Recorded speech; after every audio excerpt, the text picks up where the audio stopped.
What's up? Welcome to another episode of Live here on Keystroke Medium. I am Josh Hayes. Tonight we have a super duper huge panel to talk about the Mandalorian. Nick Cole, intro ever. Walt Rebillard, Papa Chuck Manley, and Scott. I don't know if my webcam is plugged in or not, but we're gonna go with it and see if it works. Moon, It's not. it's not plugged in. So you think Disney's going to come after you for that intro? I don't care. The video's not monetized. Bring it. Shit. Yeah, bring it. It was a super special intro video, Chuck.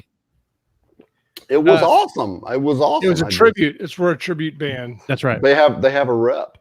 Disney and I have an agreement, and they can come nowhere near me. The whole series of protective orders. I'm sure they hold to that staunchly. Because I was touched. Inappropriately. I knew that Goofy was something was off with that guy. All I know is it paid for college.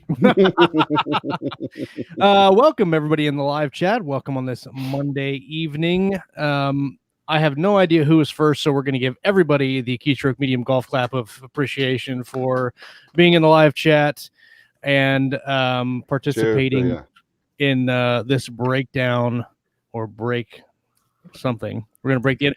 I'm just going to say, if you guys have never dealt with any of Chuck's or Scott's computer issues, tonight was grand.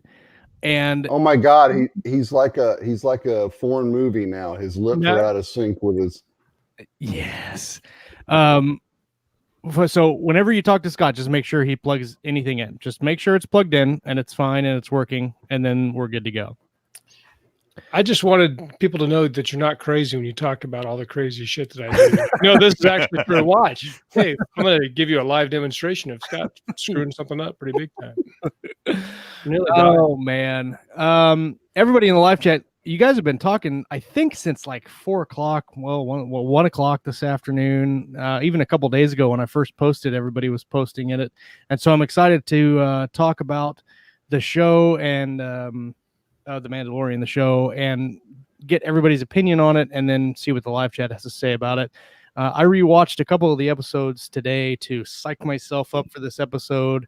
And I have to say, we'll go around the room and talk about it, but I have to say it's shaping up to be really, really good. I hesitate to say I'm really excited to see where it goes because I'm reserved as the latest Star Wars movies, everything after the original series. You have to be kind of cautious about where they go with everything after Luke Skywalker proved himself to be the best Jedi there ever was.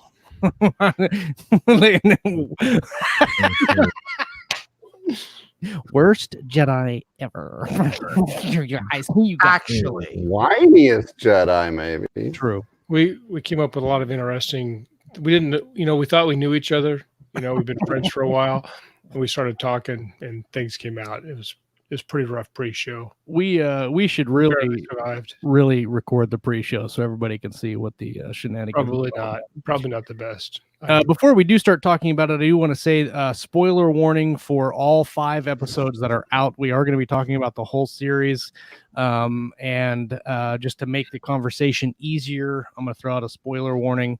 That way, if you haven't seen the show and you want to see it before you hear us talking about it, just go ahead and mute your mic and then just watch the show. Oh, then you can make up it's like you won't hear anything. You could do like a bad dialogue reading. It would ad-lib reading. Well spent. I think there's a sadomasochistic population that enjoys spoilers because it's kind of a turn on. Yeah, they know that it's being ruined for them. I'm sure this is the best. So if you're one of those freaks, enjoy the next. Share with your friends. Bring your friends. We are going to ruin you, and you're going to love it. Let's grab the lube. You're going to have a great night. That's right. It's going to be rough. We're not even 5. We're 5 minutes and 15 seconds into the show.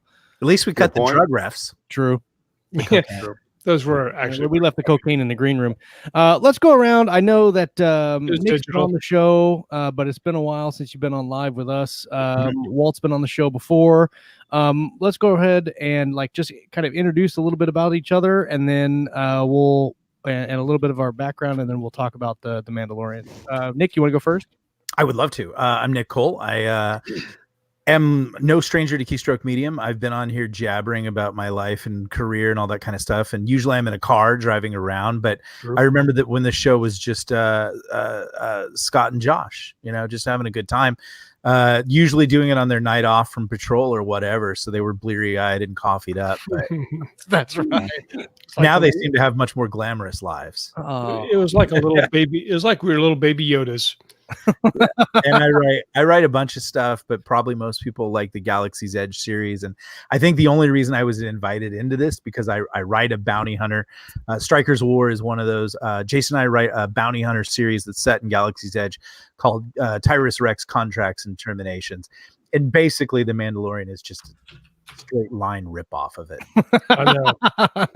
we didn't have any material. Oh, yeah. These guys. The cooler thing about Tyrus Rex is that instead of having a stupid baby, he has an attack Malinois. So yeah. See, I mean, yeah, the similarities.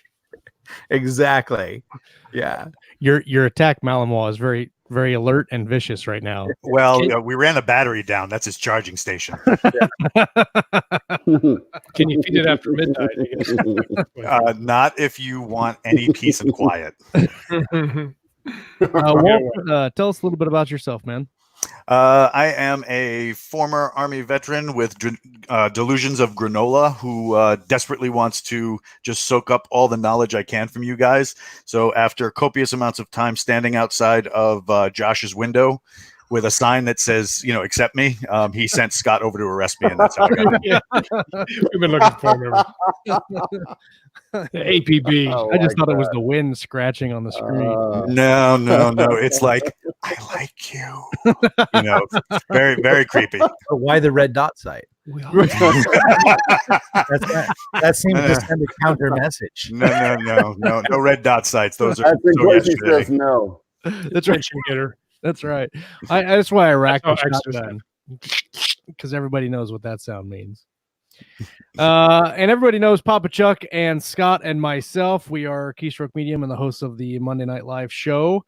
There's a lot of people in the live chat tonight. A lot of regulars. There's a Rita Snow. I've never seen your name in the live chat, so welcome. If this is your first time watching Keystroke, hi Rita. I'm sorry, this is the show you decided to watch. Good choice. Is Tampa Bay playing the Oilers or something? Is that the problem? I don't know who is playing Monday Night Football. Most likely. Does anybody watch Tampa Bay? That's what I'm saying. I mean, the Chiefs won last night, and that's all I know about. They beat the crap out of the Patriots. You're welcome. Easy now. So let's just jump right into the conversation. The Mandalorian obviously is the newest iteration of Star Wars. It's a series and not a movie. And I think it's the first live action Star Wars series, right? I think because you've had the cartoons like Star Wars Rebels and all that stuff. This is the first Not one. Necessarily. There was the very horrible Ewoks TV show from back in the day. Oh yeah, I forgot about that one. I don't know that I've ever seen. Don't go looking for it. Just Yeah, save your childhood. I bet they were you might actually be too young. They're cute little Ewoks. But look There like were Ewoks everywhere, and this little kid and his little sister with the little Goldilocks. She was like a Shirley Temple ripoff. I just showed my wife the Christmas special the other night because I wanted her to show her what the effects of cocaine were like. And like even now watching it, I still couldn't believe how bad it was. But 11-year-old me was like so jonesing for anything Star Wars that you would just And so I remember Ewoks, and they kind of had a sort of chunky Luke Skywalker kid ripoff and his annoying sister, and then like a family of Ewoks. And it was pure merchandising, but when does that ever stop Disney? Well, and that brings up a good point that people don't really understand. Well, some of us do, obviously, but like my kids don't understand what it was like to go literally stand in line outside of a theater with the line that went all the way around the block. Yeah. I did that. The only other movie I've done that with is the second Lord of the Rings movie when it came. I mean, it could be months, and I grew up in a small town, so you didn't necessarily get Star Wars when it came out. You might have to wait like 6 weeks before it came to town. Yeah. And then you had to stand in line for 14 hours. You got The Black last Hole. movie I did that for was the first Batman movie. the Like Michael the Keaton first back in one? '89. Oh, I was gonna say like That's- the Adam West movie. Yeah, night. No, no. I was like Jeez. one when that one. Yeah, I was like 1 or 2 when that one came out. But yeah, I think the first Michael Keaton Batman's the last time I stood in line. After that, I was like, no, Yeah. never again. We need to get into this. I can wait. Into this Mandalorian stuff. Mando. So the Mandalorian is it's the story of a bounty hunter. Obviously, it's the story of a Mandalorian bounty hunter. And I think we can go around and maybe talk about some of the things that we like about the show in general, and then kind of break down some of the stuff we didn't like and where we think the story's going. I think in contrast to the most recent Star Wars movies, The Force Awakens and The Last Jedi, what I noticed about this series is that they did a lot better job with character than they did in the other movies. And I felt like all the characters in the other movies were just kind of there to do things and didn't really get anything for character. And if they did in the first movie, they completely ruined it in the second movie. And so I think you get, and in character, you don't get a lot of stuff directly from the Mandalorian, but you get the impression that there is a lot more going on than just what he's doing bounty hunter wise, and he's got a little bit of a past, and throughout the show we're going to hopefully dive into that and see what he's all about. But even in the 5 episodes that they have out, well, even the first 3 episodes, you see a very definite kind of character growth really quickly as a series kind of like starts out, and right very quickly you see that he's competent and that he knows what he's doing, but he's also not like a badass, right? Like he has a lot of flaws. He's not the only Mandalorian. There's probably other better Mandalorians out there. He doesn't have, his full Mandalorian armor kit. He still struggles to get contracts. And then you kind of see him progress with that. And I think that's one of the most intriguing things I find about the series is that he's not like like in the Star Wars movies where you have like Luke Skywalker or Rey or somebody that they use the Force and they're kind of all powerful and that their character is just going to beat up on everybody. This guy actually has a lot of tri-fail cycles that are legit, and I like that a lot about his character. Anybody else can go next.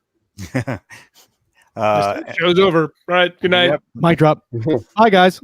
Thank you. I think at its core, Go ahead, Chuck. it's I think at the core, it's a Western. Lone gunslinger guy comes into a near lawless area and sort of makes things right by imposing his own sense of right and wrong onto the environment around him. My only complaint about it really is more of a technical thing. It's just the episodes. I mean, I know it's like god awful expensive to make, but the episodes seem a little rushed. And I don't know. I feel like they could spend a little more time on character. I mean, they do slip some in there, but the fact that at its core, it's really a Western in space, I can kind of forgive that because the action and stuff is very good. It looks amazing. And the story's a pretty basic one, but they're pulling it off in a way that I think is really entertaining. And the last few years we've started doing what I consider to be forceless Star Wars movies. You had Rogue One and Solo and now The Mandalorian, and I really enjoy seeing the like non-Jedi side of that setting. Yeah. I think it shows a lot more of the potential that setting has for wider storytelling. And my thing is, I really wish they would utilize some of the expanded universe stuff that was from back when, all the novels and comics and whatnot, and start incorporating elements from there, because there's a couple of characters that I remember from those books and things that I would really like to see. And I think this would be an opportunity to kind of slide those in there. So it being post Empire and everything.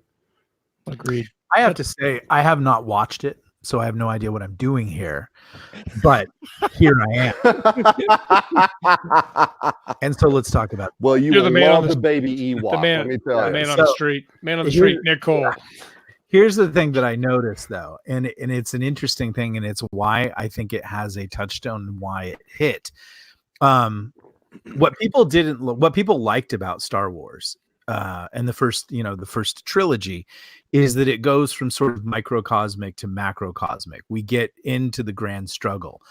The problem I think that a lot of people maybe don't always put a finger on about the first three movies, 1, 2, 3, is that it's all grand struggle. It's just, it's all you start out, it's apparently a tax war, and what people are getting out of the next installation is more grand struggle. And that's nice, but I think in a certain way people are bummed out about that. They don't relate. And so when you get this sort of hard luck, true grit, microcosmic tale, hard scratch, that's what people respond to a lot. They like that. They like sort of the leveling, the character building, the obstacles and things like that. They didn't want to see Natalie Portman do another costume change. And I think that's what they're afraid of. And I think that's the helmer on this is Jon Favreau. And I think he's always been a really super savvy director about giving people what they want. From his first movie Swingers all the way through Iron Man and everything like that. Yeah. He knows where to still, one of his best movies is a movie he did about a food truck and about a chef. Chef, yeah. And so he's a regular guy who kind of understands regular people.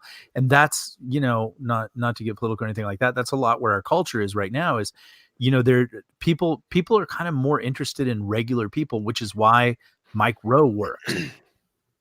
As opposed to I'm watching The Crown right now because I'm a man, and you get tired of the bowing and the scraping and the stuff like that, and you want to see some dudes duke it out and fight, and maybe not have enough money. Yeah.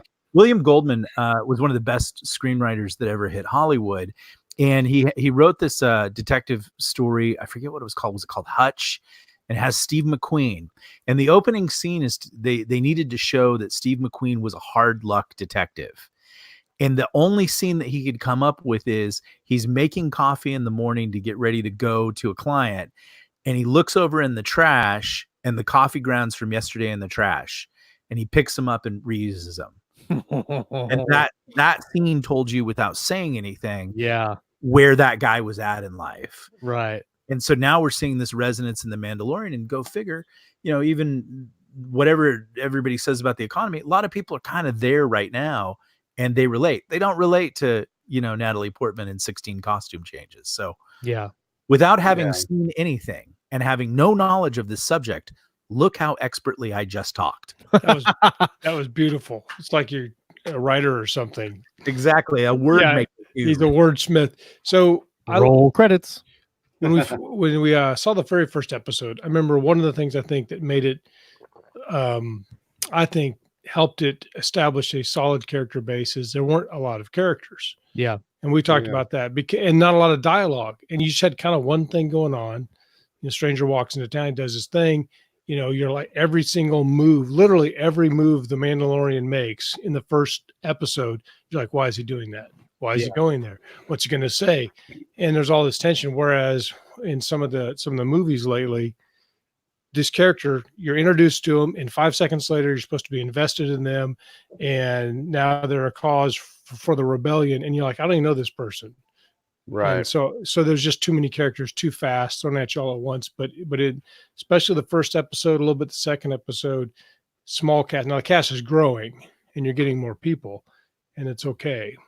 I like how they did a lot of things kind of with subtext without kind of beating it on the nose, like the Empire money, and they wouldn't take the Empire money, and they had to do this other money. They didn't really kind of explain it, but you just kind of got it through context that this is what's going on.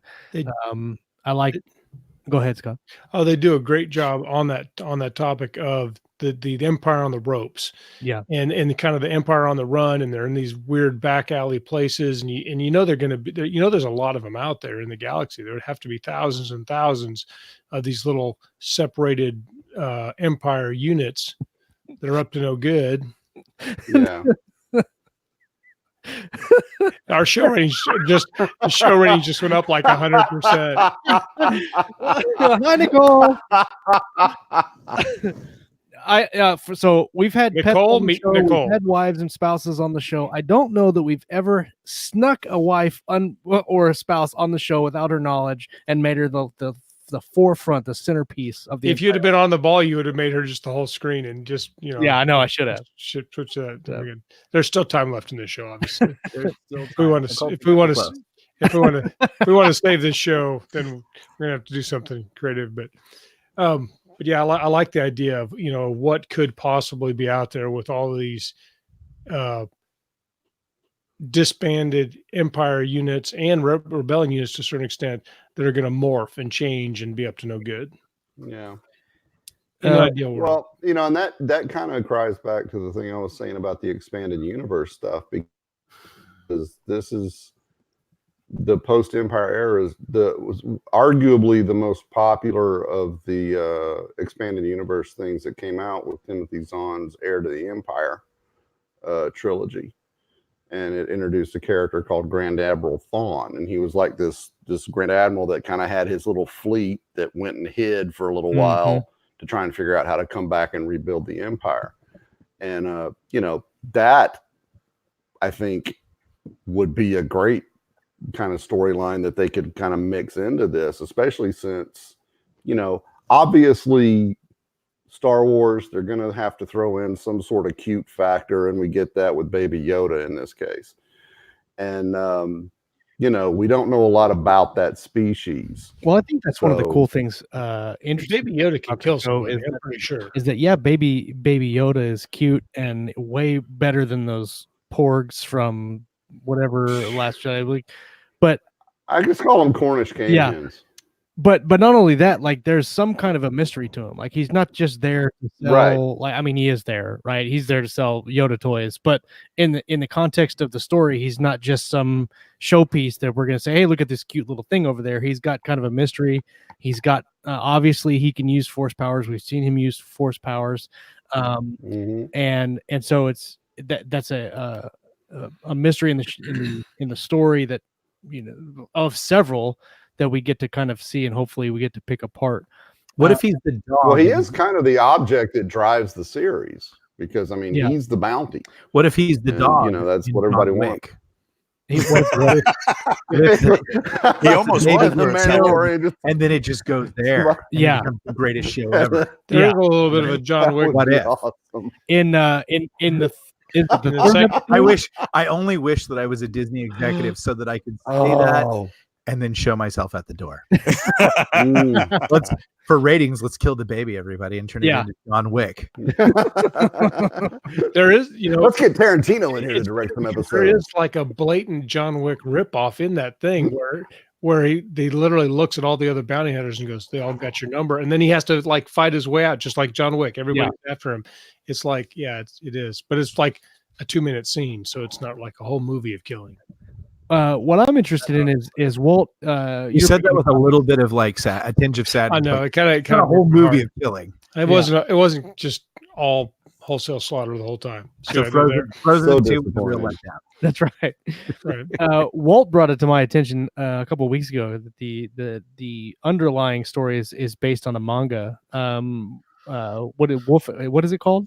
It's it's Lone Wolf and Cub. Lone Wolf and Cub. Very, very popular about 20, 30 years ago in Japan. It still has some push to it. The underlying theme is that a big family in the Empire wants the job of the Emperor's executioner. So they frame the current executioner for a crime, disgrace his family. They can then get the authorization to take him out, and they fail. Well, after the failed attempt, he looks at the only member of his family to survive, which was his son, and he says, I'm going to let you choose. I'm going to let you choose the road to hell, and he puts his sword into the tatami, and then he puts the child's ball next to the child, and he says, if you choose the ball, I'll send you to heaven with your mother, so that you will not have to experience the hell of being Ronin, which is like an outlaw. Yeah. And then, or you choose the sword and you walk the road to hell with me. And the baby crawls toward the sword. So after that point, he becomes, in his efforts to expose the family that wronged him, he becomes like a sword for hire, and he does all these amazing jobs that nobody else were going to pull off. Not because he's some superhuman, but because of his drive and determination that made him so good to be the emperor's executioner. He applies to this new life path, and he does some pretty epic stuff. One of the things he does, and it's symbolized in a treatise on how you should approach problems, and it says, if you ever meet Buddha on the road, prepare to kill him. And they apply that to the story that he's in, and while his son is distracting everybody, he actually kills this religious figure for a reason that goes with the story. But I mean, the underlying thing is he has the child with him the entire time, and there's been lots of great media that's come out of that, like Road to Perdition was based on Lone Wolf and Cub. But you can see a semblance of this, and I think that's what Jon Favreau is really doing well in this. He's gone back to the formula that indoctrinated us to Star Wars, and said, okay, the Empire was supposed to be this during the height of the Empire. Now, at this time when they've been basically ruined, we should have them acting like Germany was post World War II, a group trying to find their identity. The Jedi are fractured; they're gone. But you have all these lone bounty hunters filling that role because the Jedi aren't there to keep the peace. Right. So let's go. Let's tack on the Western, or the idea of the wandering samurai who's looking for that perfect day. And what is a perfect day to a samurai? You'd have to ask that specific samurai. So I mean, but it's interesting that you made that ball and sword reference, because there actually, there was the third episode that he actually has that is a stick shift choice knob that he has to make, where he's like, all right, I'm going to go on with my life, or I'm going to go back and save this child that I've been exposed to. So he actually has that. Really, everything that Walt just said makes me want to go watch the whole series again and like it even more. I'm glad that Walt just explained the meaning of Ronin, because that would explain a lot of the problems I've been having with my Japanese gardener. Well, and it's funny too, because like you see all these guys out of like, the green room, you'd be okay. You see all these guys, and you get like, I used to be in, just like Nick, I used to be in the military. So a lot of times, some of my military buddies will ask me questions, and it's like, yeah, I want to get into these guys who do like Ronin gunfighting. It's like, stop, dude. First of all, the term you're talking about is not like Old West outlaw against the establishment. You're talking about what's considered like somebody with a dishonorable discharge, a military deserter who screwed up so bad that he's an outcast from society, not because he's bucking the system and doing it for the little guy. He's a loser because he fucked up really, really bad. Right. Yeah. And that's, if somebody is like excited that they're calling themselves Ronin, it's like, you don't know what you're talking about, and see. So I mean, yeah, because a lot of people, a lot of samurai would commit suicide before becoming a Ronin. Yeah, right? absolutely. Right. Seppuku. Yeah. I think the actual term is masterless warrior. Yeah, and in the West, that appeals to us because we have this Western mindset. And someone once explained it to me. They said you can take a Western person of the West, Western civilization, and you can ask them to stare at this picture, and in the picture is a jungle and a tiger. And the Western person will identify the tiger.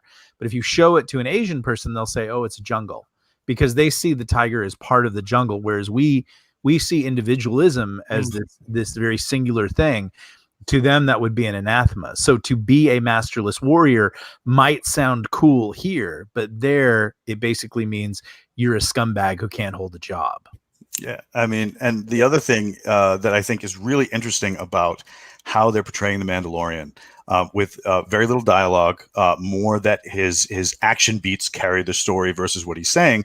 But I think it's taking this version of Star Wars and pulling it away from what we've seen in like the last 15 to 20 years, because we had the twirly lightsaber fights where they're just basically using cheerleader moves to stand in front of each other before they high five, Right. force high five or any of that other garbage, right?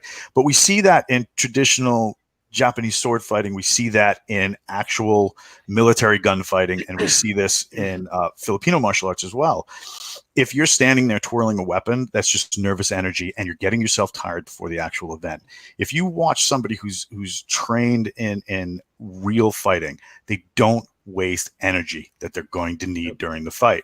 So like when the Mandalorian is standing there, he doesn't do anything, no shows of bravado. He's not twirling his pistol around his little finger, he just, when it's time for action, there's action. And I think that's a great tell for the director, because you see it in the 5th episode. You got this young bounty hunter kid, and he's spinning his pistol around. He's always pulling it out and pointing. A whole bunch of posturing. And I remember my first, I trained in a traditional form of jujutsu. So old school jujutsu, where swords, your swordsmanship came first, right? So your swordsmanship taught the rest of the syllabus. And the first thing you learned was stay still. Be still. Don't give away your intention. Don't give away your movement, right? And you see that in so many great media. You got the Johnny Ringo swinging his pistol around, and then Doc just sits there and takes his coffee cup and gives it a little twiggle, Right. Because he knows that's pointless, and I think that's great directorial choices and writing choice for Favreau, because it shows that all this twirling garbage, is not a professional. It comes from a time when like sensationalism and showmanship was more the order of the day, where they're showing a character of singular purpose, and his purpose is to win, probably violently. Yeah, and that's how I approach any sort of like festival type eating. I don't screw around. Right, same here. I get right to work. Yeah. Don't waste a lot of energy. Don't pray. Don't talk to people. And I don't want to know who got. So you don't go for those funnel cakes. You're just straight for the sausage sandwich. Right. Yeah, that or mashed potatoes. I'll assert dominance over the mashed potatoes. Nice. Then they're all mine. I should probably I need to in my mind focus, because every time Nick starts to say something, I'm like, oh, he's going to say something really good. I'm on to him now. This is going to be the most mind-blowing thing Nick's ever said. And then he's talking about dominating mashed potatoes.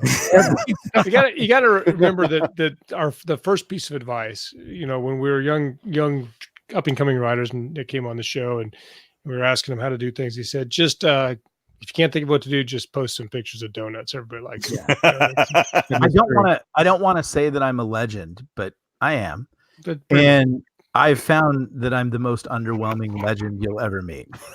And that's a good place to be. Except in a food eating contest of mashed potatoes. Low expectations is a great way to cruise through life. I'm like this close to pretending, like if it all breaks up, I'm this close to pretending that I'm somehow mentally incapable, handicapped, and then just going to get a job at Ralph's and not doing anything. Dropping mayonnaise, drinking in the aisle. I didn't know this was wrong. You guys want some fries with that? Yeah. I remember Ralph. Go to In-N-Out Burger. That way when we come and visit, we can get free In-N-Out. But they'll expect work. You have to find the sweet spot of where people don't expect. But no, I mean, like I think what this show has brought back, and just my observation, everything Walt is talking about, and what we found in that, plug your own series. We should all do that. But like a lot of us here write military science fiction, and so whenever there's a hot show or anything that comes out, that's where what the Mandalorian is telling us is where the culture is going. And so the military ethos is a lot of the times it's not been dealt well with in Hollywood lately, and it's been let's not go down that road. But here's a show that's doing it, and it's interesting. And so understanding that and understanding those things, especially because this is a podcast about writing and stuff like that, is key to writing, because a lot of veterans read military science fiction and science, space opera and stuff like that. And so when you can nail those subtle nuances, is that it's really a deeds versus action show. There is no twirling, there is no all that kind of stuff, and it's a person who's completely calm. And all you have to do is go back and watch the spaghetti westerns to see a masterclass in that. And it's one thing that Tarantino absolutely nailed in Kill Bill, that you're set up for this huge sword fight, and it's going to be great. And he's showing you huge sword fights and everything like that. But when two deadly masters meet each other, it's over in seconds. Yeah. It was decided when someone took the wrong breath. Yeah. So I dig it. I've got a couple. I haven't even watched it. I'm in. I've got a couple points I want to make on that specifically go back to what you just said. But first, I want to talk about the show sponsor for this week's episode, which is Warped by T.S. Hoddle, a compact universe story, Homefront Arc Book 2. This just released. Hold on, where's my? I lost it. There it is. Okay. This released in October. And the next book in the series is upcoming. This book was sponsored to us because the next book is upcoming. And Tom's a great viewer of the show, and he's been a fan for a while and a member of the group. So thank you, Tom, for supporting us and hanging out with us every Monday. Here is the link to Warped, and the description is as follows. After 4 centuries of wormhole travel, warp drive is finally a reality. Hideki Akata and Peter Tripod Lancaster are tasked with making the new technology combat ready, but they object to weaponizing their brainchild. They don't like what the Compact Navy wants to do with it. They have powerful allies in Admirals Austin and Burke, but they also have shadowy Cyber Command looking over their shoulders. Warp Drive is not ready for prime time. As they race to make the technology ready, they are not sure if they will be facing an enemy that's too ready to shoot them out of the sky, or an unseen object in interstellar space that might blow them apart. Of Doom. There's a character in there named Tripod. His nickname is Tripod. Yeah, Peter Tripod. I just want to say. Yeah.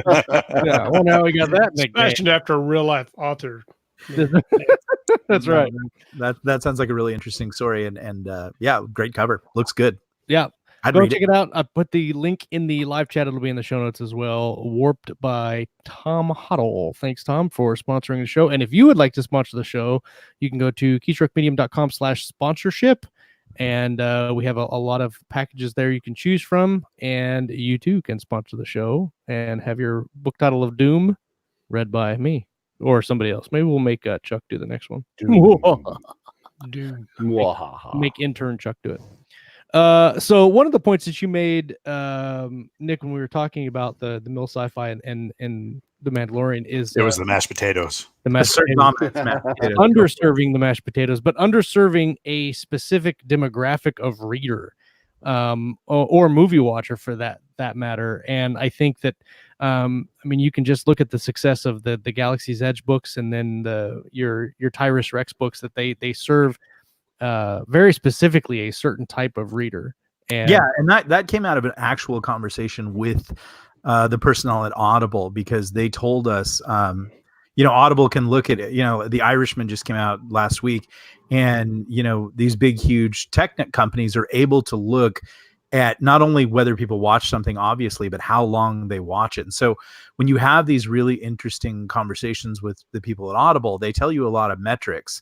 And one of the metrics that they realized after the initial Jack Ryan series was that military veterans were being underserved. And so that's why they partnered with Jason and I, and they said, you guys are the only people really reaching these people. And we want to reach them, and you tell stories for them. And so they've actually been really cool on getting in on charity work with us, on working with veteran authors like you and like J.R. Handley, possibly getting some military narrators, Walt, stuff like that. And so, so it's really cool when a corporation really loves veterans and realizes that it's a demo, and that it's just an interesting, like there are people that are listening to this right now that might be working on their sparkly vampire cozy novel. And I would say keep working on that. Don't just listen that I said, military science fiction is hot and everything like that. Amazon is so huge that it actually can support any genre. Yeah. But I think in the military science fiction genre for a long time, the market was underserved. And when Jason and I jumped in, there were actually only about 10 authors, and they were all really cool. And we were able to kind of partner with each other and help promote each other. It's much more now, but it's just, the veteran readers that are out there can tell you who's doing it right and who's doing it wrong. And the worst thing that you want to do is do it wrong. Does that mean you served? No. Tom Clancy was a great writer, and he was nearsighted, couldn't even be in. So Right. You might have to do a little more research, or might have to dig down and, read a few more biographies. And there's a ton coming out of Iran and Iraq, but you can apply these things and understand the warrior ethos, which clearly someone involved in the Mandalorian has taken the time to do this instead of just, doing something ridiculous like Right. twirling his blaster. I don't like the look of his blaster or his blaster rifle. I would just say that. So that's actually a good segue to talk about things that maybe we don't like or think Well, I that, don't like you. yeah. Listen, I have the ejector. This must be awkward for you. Let me see if I can mute. Finally, an episode to talk about facial. Oh, hairs. there we go. I If can we mute Nick. outnumbered. Aha. No, mute. Well, let's send him to the green room. Let's go to the green room. Oh, we can that's so now we mean. can talk fine. Oh, my Nice. We'll goodness. bring it Nice. back. We'll go to the bottom row for. Oh, no. Bottom row. I think that's the first live bottom rowing we've ever had on the show. That's a whole new level of skills we just learned. We're going- That's going to be used a lot in the future. We're gonna get steak again, Josh, and you won't survive this time. That's right. I won't be deathly ill the next time we go out to eat. So you mentioned the blasters you not look at. There's a couple things that I either don't understand that they didn't set up or just don't like. And one of the things I don't understand and don't like are the tracking fobs that they're using for their bounty hunter puck tracking things. And I've watched it a couple times and maybe I've missed it, but I never saw where they actually explained how the trackers worked. They did. And they didn't. Yeah. They never And did. they? No.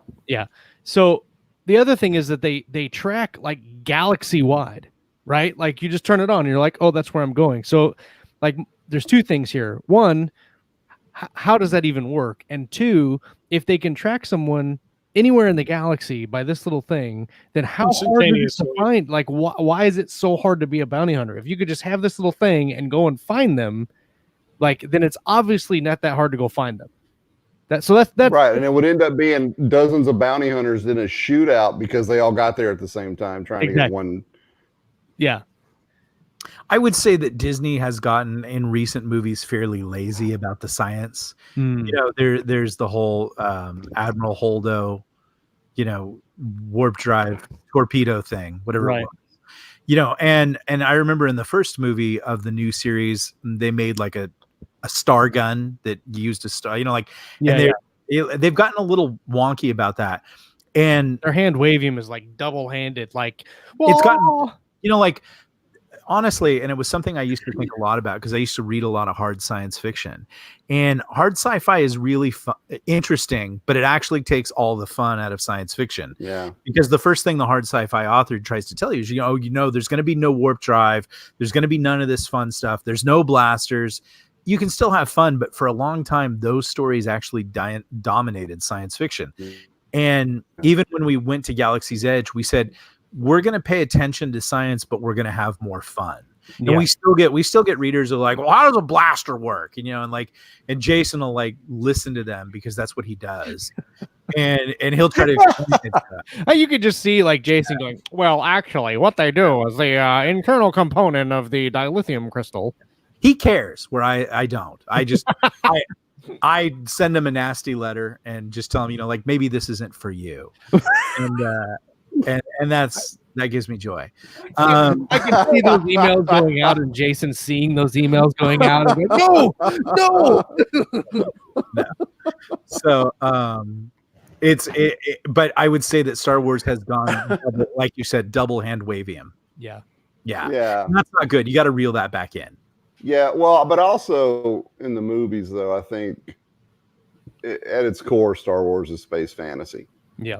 So I think they leaned a little too heavy on the fantasy side of that. Yeah. Well, yeah, I mean, you A can few give them a little times. leeway because we all going into it, we know, right? Like, Right. So, There would be no But story. then, yeah.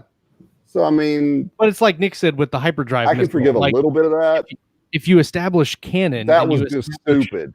Yeah, but you establish this thing. This is what this thing is, and then you Right. completely upend it and upend literally the existence of 2 movies because you could have just done a hyperspace missile and killed the Death Star. Yeah, and here's another interesting point. I'm sure you could have found a fucking droid to do that for you too. Yeah, true. True. I mean, come on. I mean, that you know what? That's a whole other show, Right. bitching about The Last Jedi. Yeah. I think we did that So- one. I Actually, think we've done a couple. Didn't of we? Yeah. Did we? We've I don't done a know. couple of them. It was Uh, pretty I may have blocked that out of my memory. What about you, Walt? Was there anything in The Mandalorian that you didn't like, or that you thought maybe you would have done differently had you written it? Yeah, I mean, you're always going to be able to nitpick stuff. I mean, especially if you're a soldier and you're watching anything military and you've had any experience with any of this. What's that? I want jetpacks. Damn straight, right? Well, but you I mean- got them in the episode where they all came to save him. Yeah. Yeah, no. I'm saying I want a jetpack. He wants a jetpack. Oh, I'm sorry, I misunderstood. But I mean, like if you look at the weapons that the Mandalorian actually carries, I think the rifle is from the Christmas special, which is why it looks like that. Yeah. But the pistol is actually a real pistol. It's the Bergman 1896, which is that's something that Star Wars is really known for taking those older weapons that people might not realize, and then using them. Like, for example, the grease guns for the stormtroopers, or if you look at the big long rifle that is carried by the desert troopers on Tatooine, those were actually German 30 cals, the predecessors to the M60. So I mean, there's a lot of that stuff in there. But as far as like things I don't like, I'm gonna agree with Kayleen in the chat. The tracking fobs are a little weird. And I get it that it beeps faster the closer you get. But I mean, if homeboy that you're tracking down is like 15 planets away, how many planets do you got to fly to before that thing starts? That light starts going. pretty a little slow faster. beep from that Right. distance. Right? Like, I mean, at least you could have a hologram that would come up and be like colder. Right. You are not even close. You're on fire. When we're introduced to bounty hunters in Empire Strikes Back, when they all show up and one of the naval officers goes, bounty hunting scum. And so what they're really missing out on the opportunity to do is show bounty hunters hanging out with scum, tracking things down, running down the lead, all that stuff that real bounty hunters do and imaginary bounty hunters do. I think it's kind of lazy to just be like beep, beep, beep. Right. Yeah. Right. No, they don't have to like work a network of informants or do any surveillance or any of that stuff. Right. Some of They the make things, it too easy for them. so Chuck mentioned kind of one of the things that kind of annoys me a little bit is they're too short. The episodes are too short. They're trying to do too much. And episode 4 is the one I was complaining about. Is they took like what it would have taken 4 half-hour episodes and they put it in 30 minutes and it was rushed. I didn't like it. But the one thing that really grates on my nerves so far the most is people keep punching Mando in his helmet. Why would anybody punch him In his a Beskar steel helmet. And they're always punching him in the helmet like this is going to do anything. Like, Right. What are my options here? I could, maybe stomp on his foot, kick him in the knee. We could run away. I think I'll punch him right in that helmet. That looks like a great idea. Yeah. Yeah. And then he does it, and then he's like worried about it because he defends against it and knocks him down. He does a little backflip, but yeah, I don't know why they're punching I him in. feel like, and this is a great Walt question because Walt just did me a solid and mentioned contracts and terminations. When someone said, "Can you suggest some bounty hunters themed stories and short novels?" Yes, you will love Tyrus Rex if you like the Mando. It would feel like Mandalorians, and I just had the privilege actually of spending a weekend with Karen Travis, who wrote basically all Mandalorian canon for Star Wars. People have strong feelings about that. Oh, we should have got her on the show. Yeah, you should have her on the show. She's a lot of fun. But she basically developed the whole warrior culture thing and everything like that. You would think that the Mandalorians, and here's where it gets aimed at Walt, is that they would have their own martial arts. You know, that had a lot. It would be fun to bring something like that in instead of, getting punched in the helmet and stuff like that. That seems dumb. They kind of have it's not a martial art, but they kind of have their own thing where so he does these bounties and he gets this Beskar steel as a payment, and then they melt Level it down, and it's kind of a level up thing where the first bounty he brings back, he gets enough armor to make a shoulder pad, and then when he brings the Yoda back, he gets this whole bucket, and they basically make him a brand new armor set with chest piece and new pauldrons and stuff. So this is just World of Warcraft in space. Yeah, definitely. I'm out. Yeah, kind of. What are you doing on the show? With Tauren and undead. So, but the cool thing about it is that she asks him what his sigil is, and he says, "I don't have one yet. I didn't win fairly because an enemy helped me. He helped me because he didn't know I was his enemy." But then she says, "Well, okay, I'll make you these whistling birds." And she makes these whistling birds out of this Beskar steel, which is their little tiny missiles that go in this thing. And so that seemed like it was kind of a Mandalorian only tech, where they have these gadgets and things that only Mandalorians have, that only these specific kind of blacksmiths founder people can make. And I thought that was really cool. I thought that was neat that they could I like that. Create that kind of specialized equipment, and then they showed it off too, which was really cool. So there's not a lot. So how long till he takes off the helmet? Well, he's already he took it off Took in it off before. We before. just didn't see his face. Yeah, the whole. No, but I mean like full Monty. Well, that's the thing they discussed.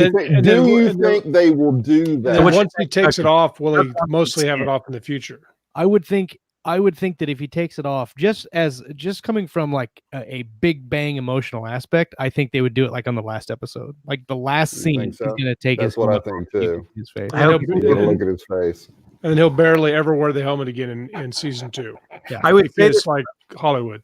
I would say this from a writing standpoint, because it's something that Jason and I faced in Galaxy's Edge, because right now we're actually in a couple of talks with different studios about movie deals, and we have a script, and the problem is that the Legionnaires have the Mando helmet, buckets, and okay, well, how do you show that in a movie? How do you show a team of guys talking?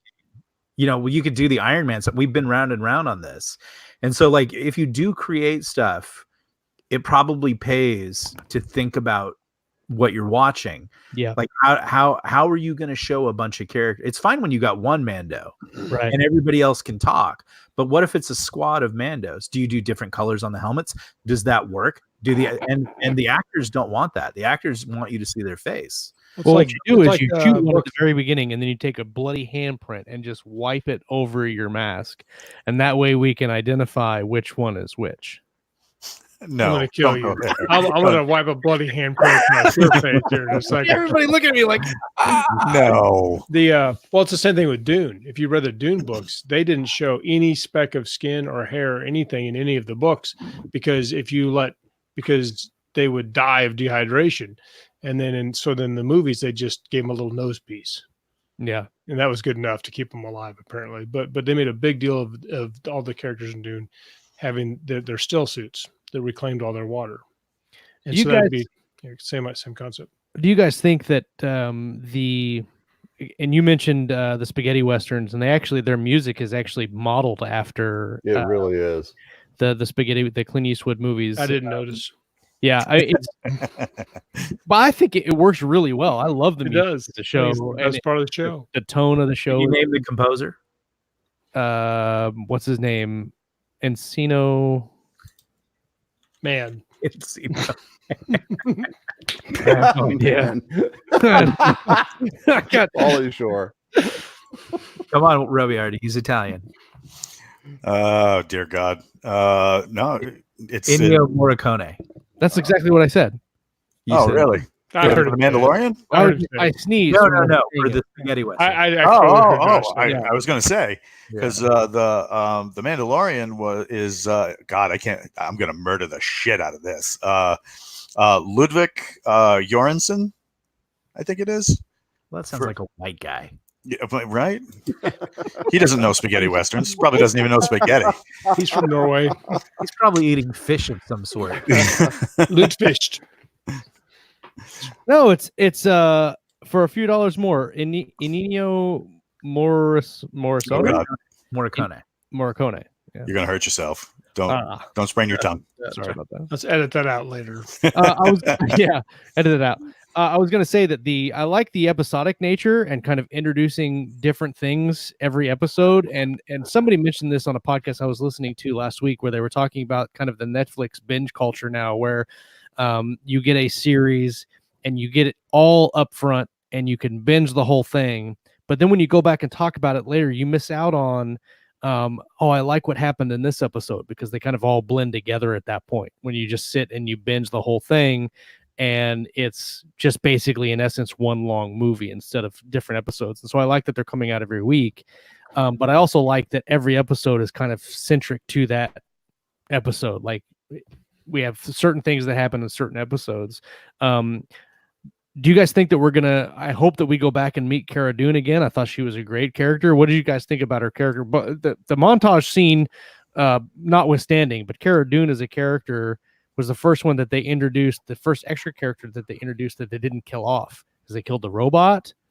And then they killed the kid bounty hunter. The kid bounty hunter and the really legit sniper, and maybe she's dead, but at the end of 5, the end of episode 5 basically took the internet, and everybody got all weird because the guy who approaches her at the end of the episode walks up with a set of spurs, and the only character we've really seen that had spurs up until that point was Boba Fett. So now everybody's like, "Oh, Boba Fett's going to be on the next one."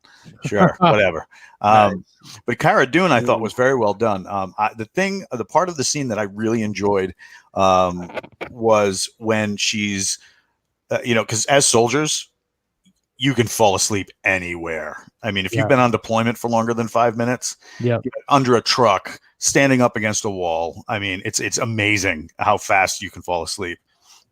And she's in the back of that wagon. She's just about to fall asleep, and the wagon stops, and she jumps awake. Yep.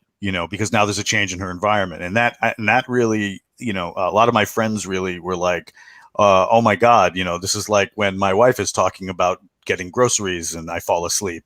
When she stops talking, I jump awake." And it's like you get that sense of PTSD from what that rebel shock trooper has been through.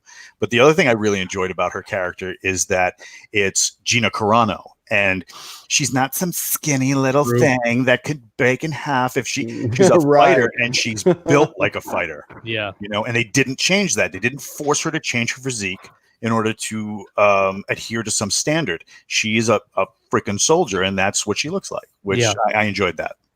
No, I I appreciated that as well. And I like that they put her kind of on the same level as the Mandalorian. She's a shock trooper. They didn't make her a sidekick or someone who wasn't as skilled. She's as skilled, if not more skilled, than the Mandalorian, which I thought was really cool for her character. Now, I will say that she was no Galaxy's Edge Sora Marine. That's for damn sure. So if you don't know what that is, go out and get some books, people. Come on, read. Learn yourself some stuff. Yes. But I mean, the other side of the coin was the character was well done, which was once again, Disney brought in a great directorial team. Yeah.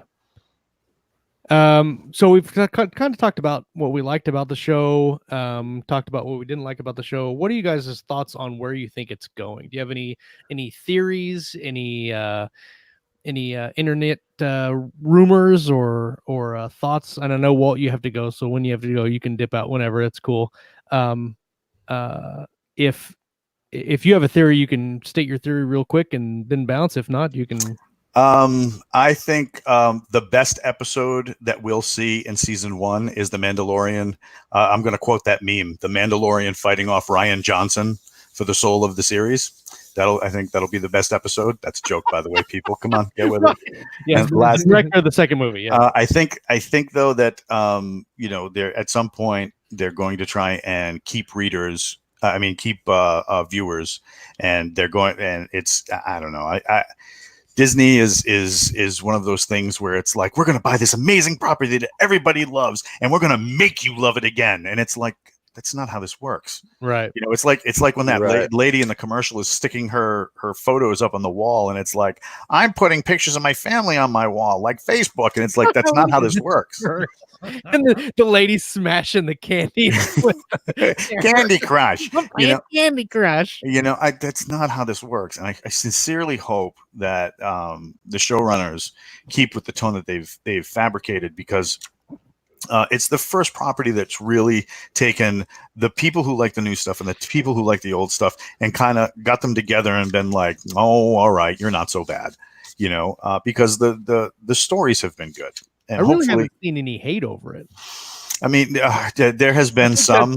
I think a lot of that's because the first episode is by far the best episode in the 5. Agreed. And it set the tone, and it's just amazing how momentum carries something. So the first one was good, so they forgive a lot of stuff, like episode 4. I think the only negative I've seen is people talking about not paying the $7 a month to Disney to watch it, and that's not a blast on the Mandalorian. That's a blast on Disney. And that's where I come in. I completely have so much faith, almost a religious level of faith, in Disney to completely screw this up. I feel bad. Because everybody's all, please. Like, Disney is like that drunk friend that you go out with. Yeah, and you're like, man, it's gonna be another nightmare. Praying, like probably Scott is with Josh. You're just praying Josh can keep it together tonight. Do it. Don't do it. Don't start singing. Slow down. He doesn't want to talk to you, and it's because it's the problem is that the benevolent dictatorship is actually the only way to manage an IP brand. So we all want to sell out to the big, corporations and, make our IPs and sell them out. But the reality is suddenly it loses something, and you actually get people who don't actually care about it, but they're paid to care about it. Yeah. And they come in with their agenda, their likes, how much ever they're going to put into it. But it's nothing compared to, like, everybody here has a brand series that they're writing, and you love it and everything about it. But when someone is, like, if it goes to Disney levels, Star Wars levels, and it's sold, suddenly someone is hired to come in and care about it at $100,000 a year, and they don't. Yeah. It's never going to work. And so give it time. They will screw it up. And you know what? I hope I'm wrong. I am a cynic. I've been burned one too many times at Chipotle on the avocado, but that has it happens. Well, but your point is well taken, because yeah. Look at what Kathleen Kennedy said about the whatever, not having a material for the movie. And Chuck was talking about the expanded universe. That's done. Like that was the beginning. And the only reason, I know a lot about this just because Disney actually, I had to interact with Disney over Galaxy's Edge. Yeah. And we have an agreement with them. And the problem is that the EU universe is dead. And it's a great universe, and there's one wonderful thing in there. But as Josh was pointing out, she actually had the tenacity to come out and say there was nothing, and she's both right and wrong. There was nothing because they can't play with the EU. Yeah, but it was a total lie because the EU is actually quite beautiful. Yeah. Well, but they can't like take an EU series or book or whatever and just but they could farm it for material. Right. I don't think they can. And I think there's like a lot of people have gotten upset with Disney about not using the original characters or how they've been treated. And my suspicion there is that there was some sort of extra monetary remuneration in using any non-new characters. Right. So I think that they were actually forced to come up with all new characters. And the problem was they came up with completely soulless characters. Right. We all but we're all falling for the Boba Fett thing again. We don't know the Mandalorian.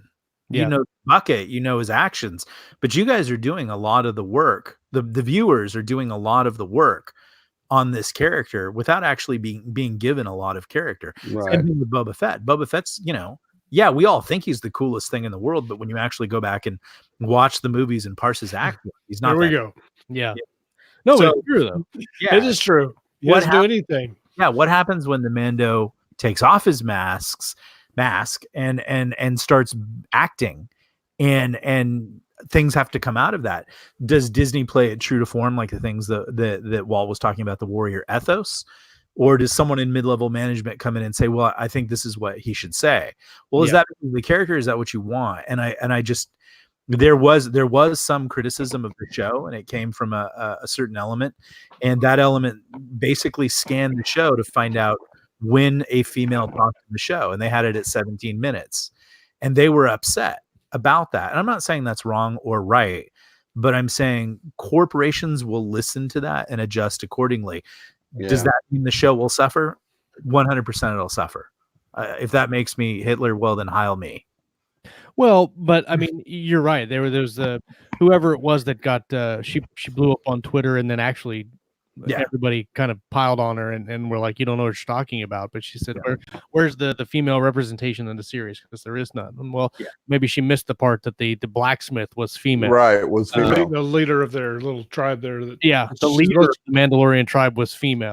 There's always going to be someone that's unhappy with something. The question is, will they be to? Right. And what we see with Disney is they might be listened to, and that's when I think, you know, like I said, I go back to the benevolent dictator as the creator, and when you had Lucas, you at least had somebody at the top saying this is the tone and feel, just like each of us in our series. The question is Jon Favreau paid enough to be that guy? Or will he walk after season 1? Like, you can look at Walking Dead. Walking Dead is great under Kirkman and everything like that.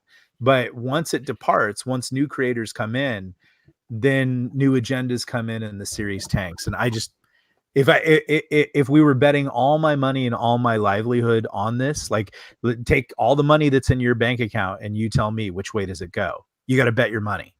Does it go good or bad? I think one, it's good because, I mean, obviously the entire series is already shot, right? So they can't go back and redo it if they have people that don't like what it is. Well, the first season anyway. The first season's all done. It's all wrapped. It's good to go. So they can't go back and retroactively really change anything now. But you know, is it a bad thing if it becomes like a Firefly, right? Like, I hope it doesn't become a Firefly where there's only one season, because the rest of it breaks down and then it takes a couple years to become a cult following. But I hope if it was an option to do what Firefly did, where it's just done after one series and it becomes this epic thing where everybody just watches that one series all the time, or turn into something like you're talking about, where the upper management get a hold of it and go, we're just going to cater to everybody and do this thing that isn't true to the story. It's just true to the people. They don't really care about the story. They just want to have their agenda put in. Then I wouldn't want to see it go in any other more series or seasons. I still think Baby Chewbacca is where it's at. Oh, I agree, 100%. That's what we were talking about in the beginning. Yeah, if it all just turns into a ship full of babies. Yeah, I agree with that. That's not bad or anything. If they hand it over to the bean counters, it's going to go to shit for sure. It always does. And I can already feel it.